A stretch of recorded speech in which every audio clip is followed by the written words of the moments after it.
Hey Aquarius, Ali from Indigo Ascension. Welcome to your first weekly reading for 2020. So this is for the week beginning January 11th. I was going to do year aheads for the zodiacs and I still may do that on YouTube. However, I've been a very busy bee doing 2021 forecasts. So we'll just focus on this week, okay? So I just wanted to give you guys some background on the energies we are coming out of. Mars shifted from Aries to Taurus last week. So we noticed a changing of a Guards theme there. We also saw Venus enter Capricorn. Now, we have a lot of energy crossing the skies between January and February. And I said the same thing to Capricorn. As we move from January into February, there'll be this condensation of planets sitting within Aquarius. You're going to be feeling the weight of the zodiac, Aqua, now. But this literally is all, if I look at planets as energetic signatures, this is literally every element of you. When I look at a natal chart, there's going to be some activity. And I can apply that to activities around the world. I can, there's going to be like energy condensed across all levels of being. So this is, and in many ways, maybe 2020 was a deep cathartic process for a lot of you Aquas, to get us to here, to introduce this age of Aquarius, yeah? And maybe you might be picking up on that collective energy of how it finally feels free to be you. Maybe you're picking up on this energy and feeling a little bit weighted by the cosmic responsibility that rests on your shoulders.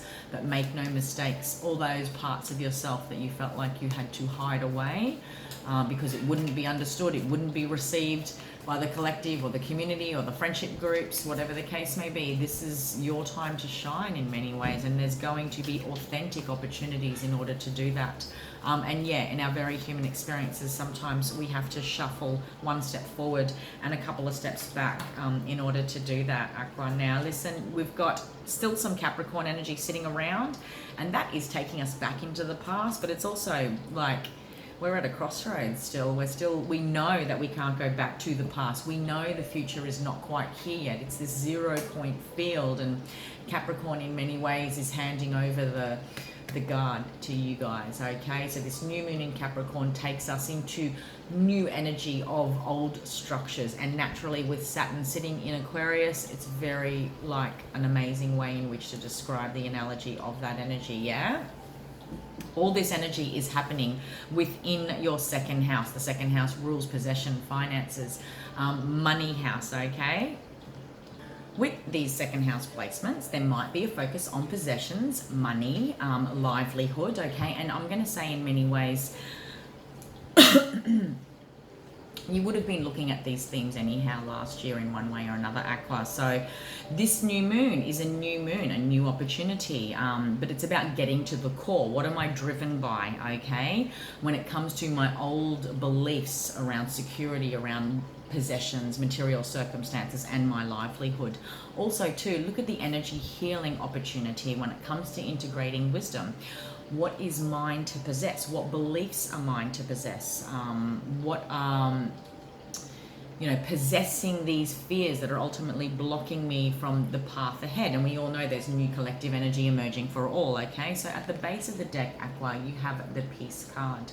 There's some amazing upgrades to the 5th chakra, sure, but in many ways, significant new moon opportunities within the second house of finances could bring you a lot of peace of mind, establishing new boundary lines and opportunities there for yourself. Your cup is going to be full. There is an emotional fulfillment here. Identifying possessions too, like, not that I mean to... No, I'm not even going to... I was actually going to say, like, how I said about... healing opportunities as far as what is karmically mine to carry. I'm possessing. Okay, like I was just thinking of second house themes. I like to look at the houses in expanded ways. Like it's not that we possess other people, but there might be some solidification around relationships. Like, oh yeah, that is my relationship.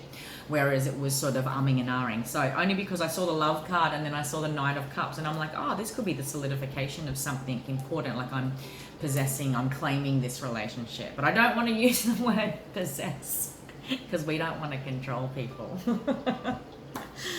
Oh, alrighty, the adversity card shows up in the past, and maybe there's been some deeper integrations and wisdom lessons and really big reviews around second house themes in many ways, okay? After a time of adversity, assessing, umming and ahhing, working out what it is that you want in second house matters when it comes to meeting what it means to meet a livelihood, what it means to look at my material circumstances, what I choose for myself moving forward. Love, I commit to the practice of seeing the good in all things. Maybe, like, I'm literally connecting to an Aquarian that perhaps focused on, you know, material matters perhaps over love, or it was a good focus. And interesting, because this is second house themes, but I'm not seeing any second house themes. I could be with a new contract, business success, and having to make a head over heart decision. This is about love. This is about loving what you do. This is about what you do on the day-to-day, how you've been attached to the shallows, if you like, because Capricorn in the shadow, okay, we're looking at the shadow of the divine masculine.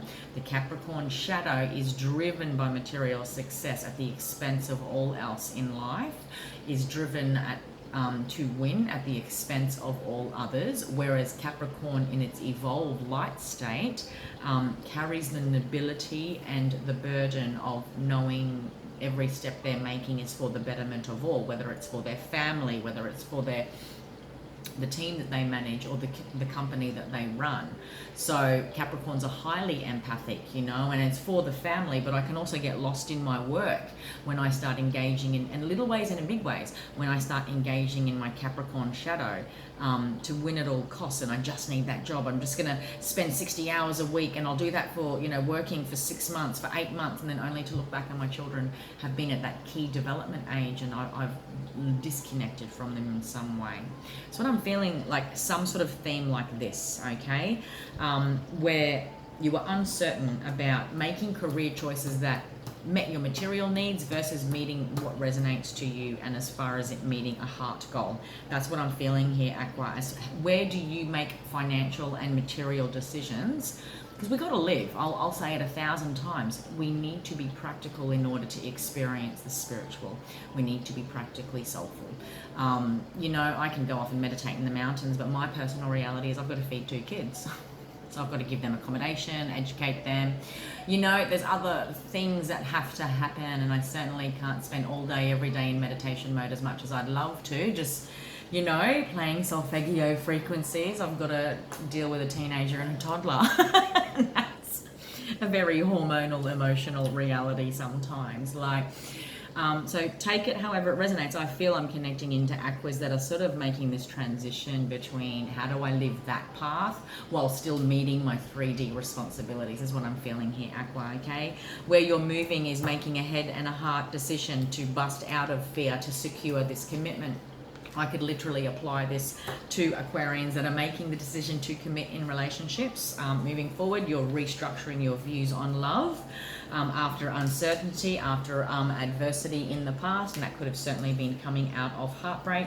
There may be new opportunities presenting, or the, you know, feeling the need to hold back, okay? But I'm going to say, Aqua, you manifested this, okay? You manifested this. Watch what you can achieve between now and Cancer season, halfway through the year. So I think this is a bigger story anyhow, okay? Many Aquarians are feeling this sense of peace.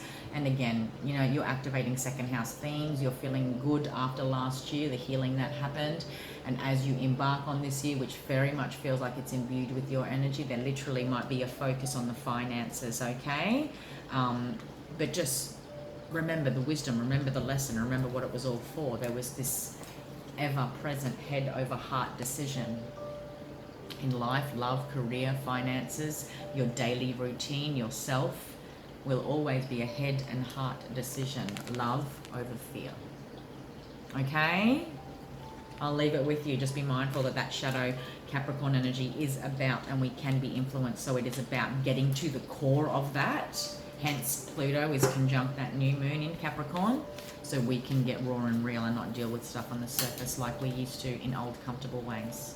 Alrighty, Aqua, that was your quick read. If you're wanting a personal read for yourself and circumstances, you can book one through the Indigo Ascension shop. If you're wanting a 2021 intuitive astrology forecast, which is completely tailored to you and the time you were born, coupled with the unique energies this year has to offer and how you can make the most of them. I'll also include some numerology aspects, energy management and healing tips for the year ahead as an empowered empath and feeling empowered as an empath rather. And it'll also include a 20-minute reading of whatever you would like covered at the end. So it is a 1.5 hour package.